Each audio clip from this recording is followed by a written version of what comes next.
তাআলা ওয়া বারাকাতুহু। আমি মুবারক হোসেন আপনাদের সঙ্গে কায়রো মিশর থেকে।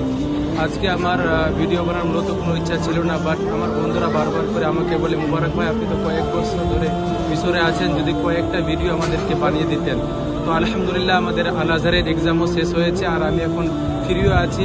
তো মিশরের মেন জায়গাগুলোর ভিডিও বানিয়ে দিব ইনশাআল্লাহ। মূলত আজকে আমরা সাইয়েদনা ইমাম আল হোসেন রাদিয়াল্লাহু তাআলা আনহু বারগাহে হাজির। এই বিষয়ে যদি আপনাদেরকে একটু জানাই, সাইয়েদনা ইমাম আল হোসেন রাদিয়াল্লাহু তাআলা আনহু 4 হিজরিতে মদিনাতুল মুনাওয়ারায় জন্মগ্রহণ করেন। তিনি হযরতে আলী ও মা ফাতেমা রাদিয়াল্লাহু তাআলা আনহুর সন্তান। তিনি নওয়াসায়ে রাসূল সাল্লাল্লাহু তাআলা আলাইহি সাল্লাম। তিনি 61 বছর বয়সে মদিনা মুনাওয়ারা থেকে ইরাকের কারবালার প্রান্তরের জন্য হিজরত করেন এবং 10 মুহররম জুম্মার দিনে কারবালার প্রান্তরে তিনি শহীদ হয়ে যান। সেখান থেকে তিনার সর্ববারককে দামেস্কে নিয়ে আসা হয় এবং দামেস্কে উমাইয়া মসজিদের সঙ্গে সেখানে দফন করা হয়।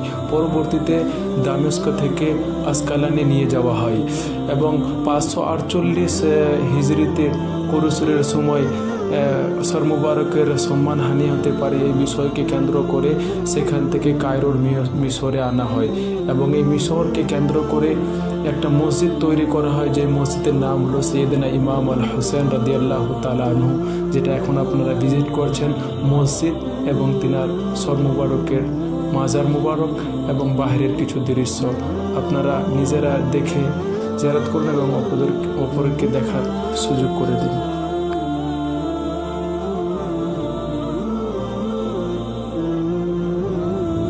আল্লাহু আল্লাহু আল্লাহু আল্লাহু আল্লাহু আল্লাহু আল্লাহু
Ella!